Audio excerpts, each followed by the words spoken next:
Shiur 39, page 37, Perektet, Meset Yesharim. Beveur, Mavside, Azerizut, Ve'archaka Me'en. L'explication des personnes, qu'est-ce qu'ils vont perdre si ils ne prennent pas avec eux la mida de Zerizut. Hine, Mavside Azerizut, Hem Magdile Ha'atzla. Ce qui fait perdre la Zerizut, bien sûr, ça fait grandir la fainéantise. Toute chose qu'une personne, elle a pas la Zerizut, alors automatiquement, elle va s'empêtrer dans la fainéantise. Vagadol chez Bekula. Et c'est quoi l'antithèse? La thèse, c'est la Zerizut. L'antithèse, c'est quoi? La volonté de se reposer. Ok? Vagadol chez Bekulam. Ubakashat hamenucha. La volonté d'avoir du repos. Hagufanit. Corporel. Yaakov Avinu, c'est marqué. Vayeshev Yaakov. Rachidi. Ratza Yaakov la shevet beshalva. Miyad kavtsa alav rugzo shel Yosef. La Gemara dit que dès que Yaakov Avinu, il a voulu avoir un peu des vacances, crac. On lui a appris. Pourquoi? La tzadikim en menucha ba'olam hazeh. On n'est pas dans ce monde pour manger le sushi. On n'est pas venu ici pour pouvoir manger la pizza. Sinon, on serait tous là avec une pizza dans les mains. Pas besoin de plus que ça. On n'a besoin de rien. Vesinat atorach.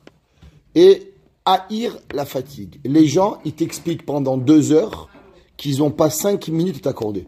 Pourquoi? Parce qu'en vérité, ils détestent travailler. À la synagogue. Faut faire. Faut travailler. Les gens, ils viennent travailler. À quelle heure on termine? Tu viens de commencer, mon frère. Comment tu penses déjà quand tu vas finir? Tu veux savoir si un employé va être un bon employé? Écoute les questions qu'ils te demandent. Première question qu'ils te demandent, combien on gagne? Deuxième, quand est-ce qu'on finit? C'est bon. Tu peux le renvoyer à la maison. Il cherche pas à travailler, celui-là. Il cherche à avoir une paye. Une phrase, il te dit, tant qu'il y a du travail, on est là, on avance, tu peux lui faire confiance. Ve'ahavat ha'idunim. Et aimer les plaisirs. Il y a des gens, ils cherchent du matin au soir, ils sont plaisir.com. Tous les plaisirs du monde, ils les connaissent. Betashlum kol tenaehem. Et bien sûr, faut pas qu'ils mangent juste un steak. Il faut qu'ils mangent le steak avec les frites, avec le poivre, avec le cire. Il faut qu'il ait le plaisir, le meilleur, et le vin avant, et le vin après, et la boisson. Il faut qu'il kiffe le plaisir. Il faut qu'il soit medakdek avec tous les chumrod du chazonish dans le plaisir. Il dit, le Meset Yesharim, ça c'est les gens qui n'aiment pas trop travailler. Kina adam kaze, vaday shetichbad alav avoda, lifne boro koved gadol. Qu'une personne qui aime tellement les plaisirs, alors à la moindre difficulté pour servir Hachem, il ne pourra pas.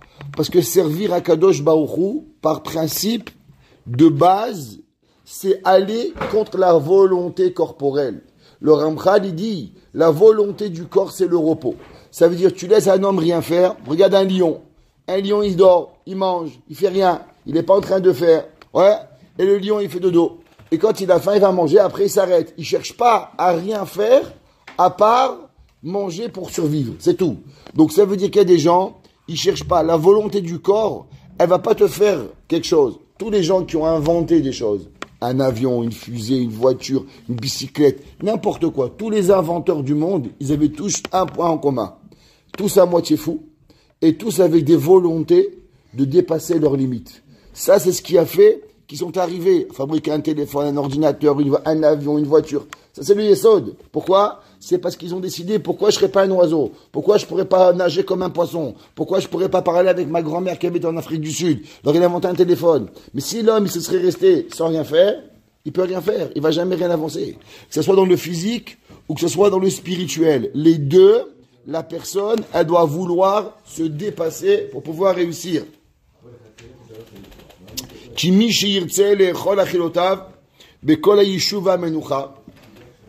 Celui qui veut rester dans sa place avec le repos. Ouais. Il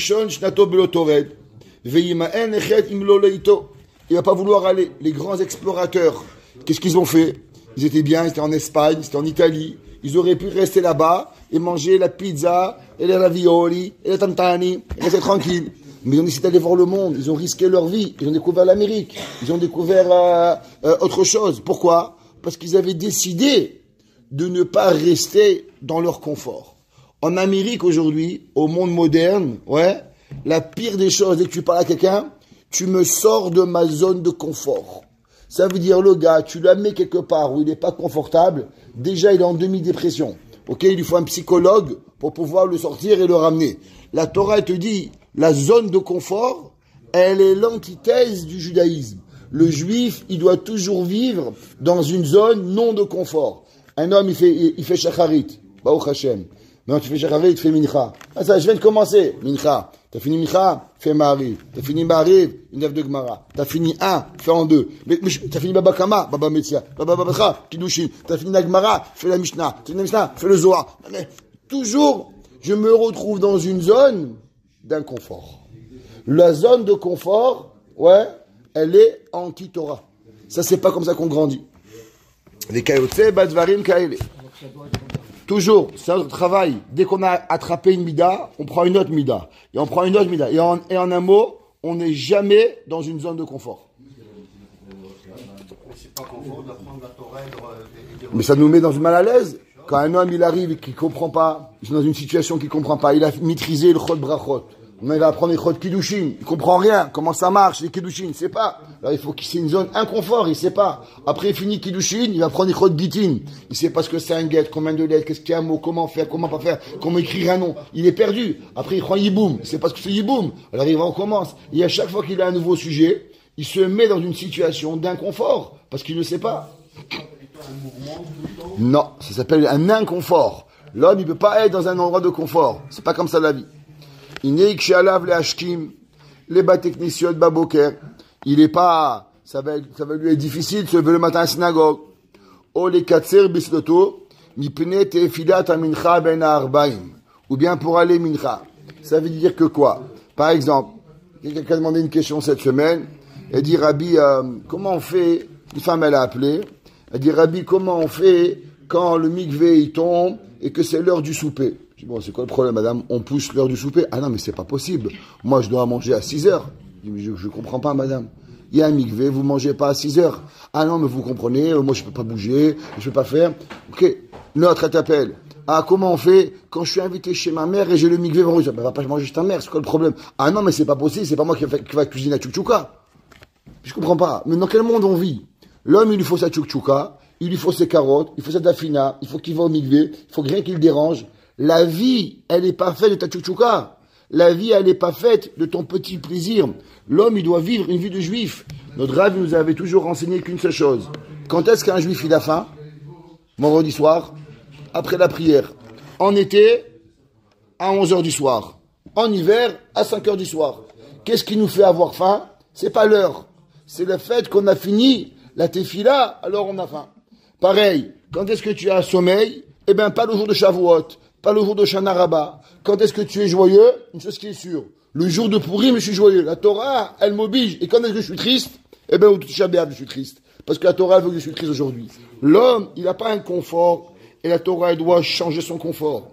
L'homme, il doit vivre avec la Torah, que la Torah, c'est elle qui va venir et qui va nous créer le confort ou l'inconfort. Parce que si l'homme, il a un préalable, des bases de confort ou d'inconfort, il sera dans l'incapacité de pouvoir se lever, de pouvoir manger, de pouvoir faire Bekat Amazon, de pouvoir aller à Mincha. L'homme, il doit vivre avec la Torah. C'est pas la Torah s'adapter à l'homme, mais c'est l'homme qui doit s'adapter aux besoins de la Torah.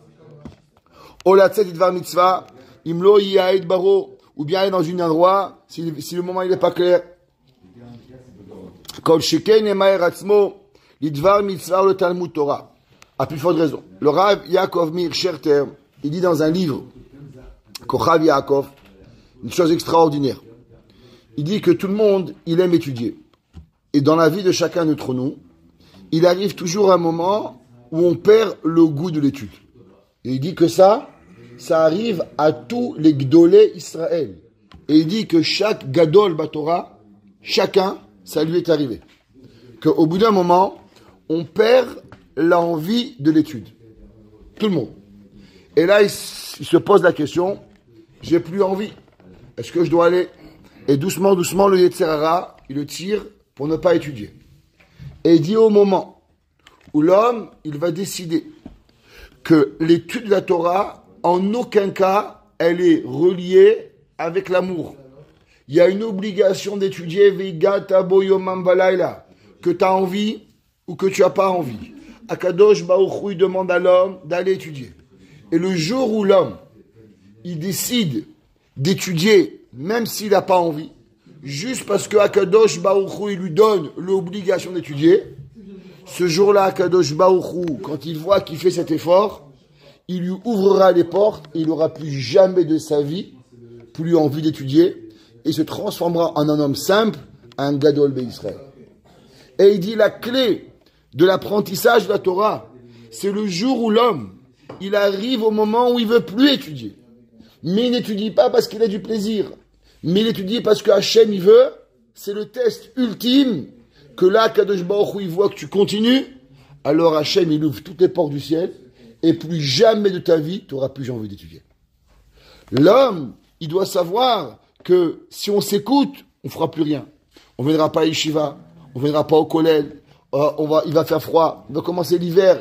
Si on ne fait pas attention, on va arriver du travail à 5h30, 6h. On va mettre les pantoufles. Oublie. Il n'y a rien. Les gens, ils vont pas venir étudier. À Montréal, c'est la maladie. Il arrive le mois de mai, juin, juillet, août, septembre. Les gens, ils viennent à étudier. Dès qu'ils commencent à faire des froids, ils mettent les sabatans, ils mettent les chaussons, et c'est fini. On les voit plus. On les revoit après hibernatus. Après hibernation, on les trouve après Pessah, quand ils ont décongelé. Ok? Ça, c'est pas la vie. L'homme, il doit pas être hibernatus. Ok? L'homme, il doit se réveiller un peu.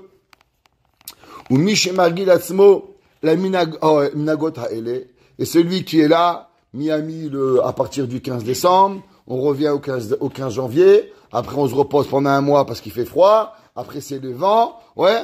Enenu Adam Be'atzmo.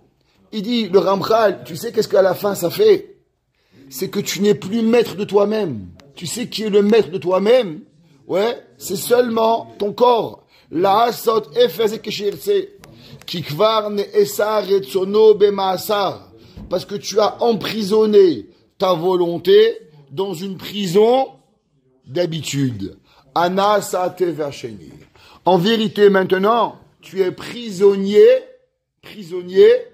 de ce que tu penses. Vous savez, il y a des gens qui ont des phobies.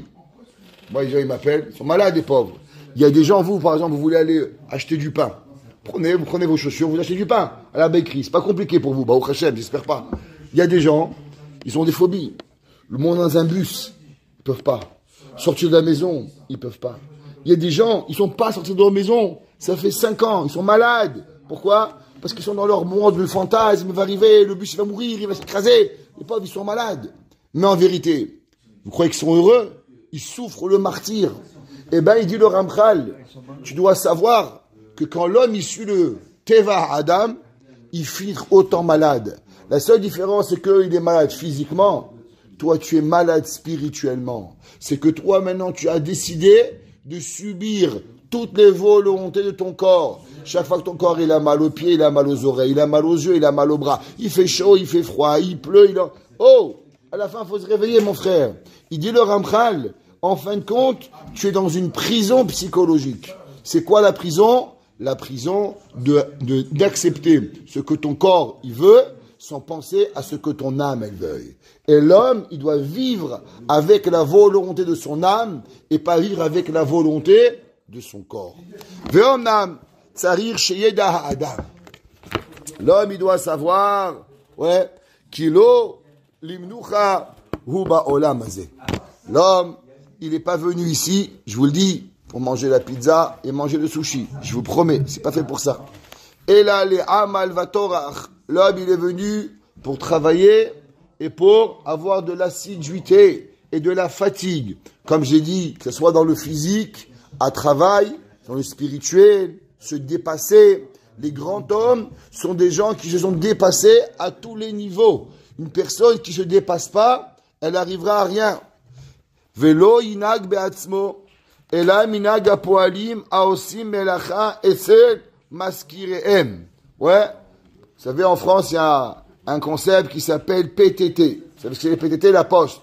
Ouais, petit travail tranquille. Les gens, ils sont là du matin au soir, ils commencent à 8 heures. Après, fonctionnaire, midi, il prend la pause. Après, à 2 heures, il reprend. Il finit à 7 heures. Et attention que Dieu préserve que tu arrives à 7h01. Va pas arriver. L'autre jour, avec ma femme, on devait aller dans un magasin. On est arrivé 1 minute en retard. La madame, on dit, qu'est-ce qu'elle veut? Elle dit, on sait ce qu'on veut. Elle a rouvert le magasin. Elle nous a fait rentrer. Elle nous a dit merci. Je dis à mon épouse, tu as vu? Ça, c'est la patronne du magasin. Elle m'a dit, tu sais? Je dis, parce que l'employé, elle aurait jamais rouvert le magasin. Alors elle m'a dit, madame, vous êtes la patronne. Elle dit, pourquoi vous croyez que mon employé vous aurait rouvert?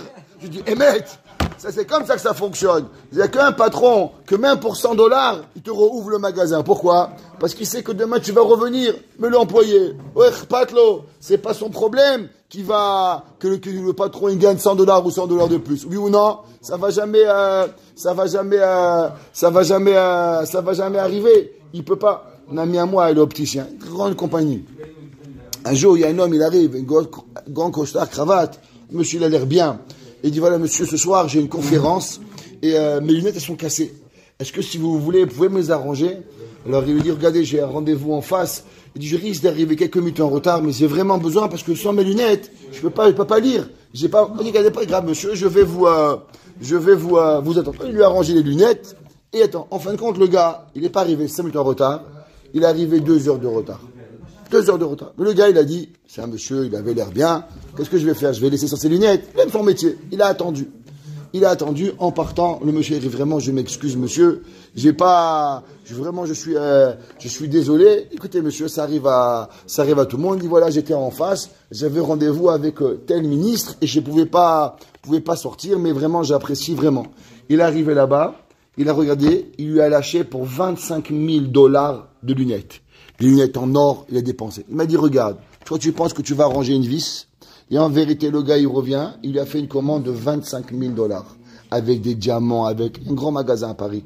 Il m'a dit, la vie, tu sais pas où est le client, mais ça c'est la vie. Mais qui c'est qui peut réfléchir comme ça? Qu'un patron.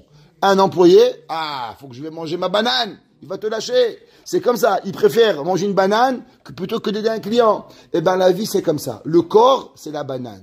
La neshama, c'est la paye. Et l'homme, il a décidé, est-ce que tu veux la banane ou tu veux la paye? C'est exactement comme ça. Quelle différence ça fait entre un bon et un mauvais? C'est ça qu'il fait. Ou Kenyan Mashu Omer, Agire de Yoma Anan. La Gemara a dit que quoi? Que les gens, ils disent, nous, on est des employés. Ou que derrière, Yotse Atsav Makotehem. Regardez les soldats. Qu'est-ce qui fait un bon soldat, un mauvais soldat? Mon oncle, il a fait la guerre d'Algérie. Il a dit, pourquoi les Arabes, ils ont gagné la guerre? Il dit, parce que les Français, ils avaient besoin du pain, ils avaient besoin du saucisson, ils avaient besoin du vin, ils avaient besoin des céréales, ils avaient du camembert. Il avait un sac à dos avec 50 kilos rien que de manger. L'Arabe, il avait un casque et un sac de farine. Il s'arrêtait, il faisait chauffer. Dans le casque, il mélangeait la farine et l'eau, il te fait du pain. Après, dans le même casque, il va boire. Il n'y avait rien. La différence qui a gagné la guerre, c'est que, pour pouvoir avoir des soldats, il lui fallait un campement de 40 tonnes de camions. Et les Arabes, ils avançaient avec un casque, 1 kilo de farine. Et tout le monde y mangeait. Ça veut dire que le véritable soldat, s'il a besoin de trop de taranougué au lamazé, il peut pas. Il dit le Ramchal, le bon soldat, c'est quoi? Celui qui sait avancer et qui va peu dormir. Ils marchaient même les Allemands. C'est connu. Comment ils ont gagné la guerre au début? Parce qu'ils bourraient de drogue leurs soldats à la Ritaline et ils les faisaient qu'ils dormaient pas. Donc les gens, ils allaient dormir 6 heures. Et ils dormaient 2 heures. Et ils avançaient. Personne ne comprenait. Pourquoi? Parce que le Troisième Reich, il avait inventé la Ritaline. Et ils bourraient de médicaments leurs soldats pour qu'ils dorment très peu. Alors les gars n'ont pas dormi pendant 8 heures. Ils dormaient 4 heures. Donc ils gagnaient le double du temps que tous les autres. Il dit le Ramchal, c'est la soldat, achiatam bechipazon, il mange peu, ushnatam aray, ve'odim tamim muchanim le'et kerav. Et les bons soldats, ils sont toujours prêts à la guerre. Vazenema ki adam le'am magyulad. C'est marqué dans Yov. Yov, il a travaillé. Yov, il a souffert. Et il y a quoi l'homme? Il a été créé Adam le'am magyulad. L'homme, il a été fait pour arriver. On raconte que le Chafetz Chaim, il n'a jamais mis son dos sur une chaise. Jamais.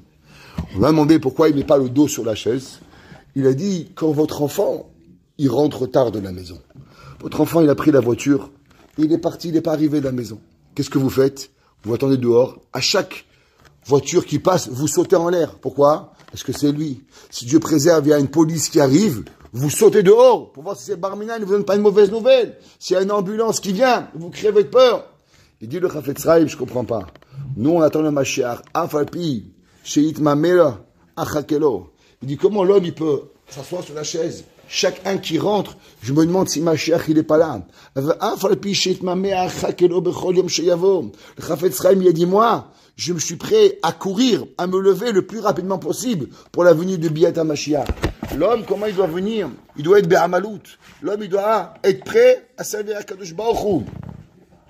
Ou Keshiargil Atzmo al Ze Aderech. Yimtsa Avoda Kala Ala Vadai. Alors l'homme, quand il va apprendre comme ça, le service divin, il devient facile.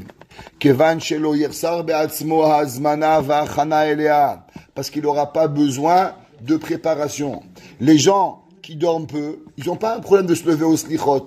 Mais les gens qui leur faut 12 heures de sommeil, et 2 heures de préparation, et 4 heures de douche. Donc quand le pauvre il arrive dans les slichot et Rosh Hashanah qui pourrit, il finit, il est mort. Pourquoi? Parce que le gars, il n'a pas l'habitude. Mais le gars, que toute l'année, de toute façon, il dort 3 heures. Nous, on va dormir 3 heures moins quart. C'est pas une grande différence. On lui a rien enlevé. Ok? Il dit le Ramchal, l'homme, il doit être prêt toute sa vie en attaque, à servir à Kadosh Baruch Hu, à faire, à venir, à se lever, à pouvoir faire. Je t'abarre chez mon lahad.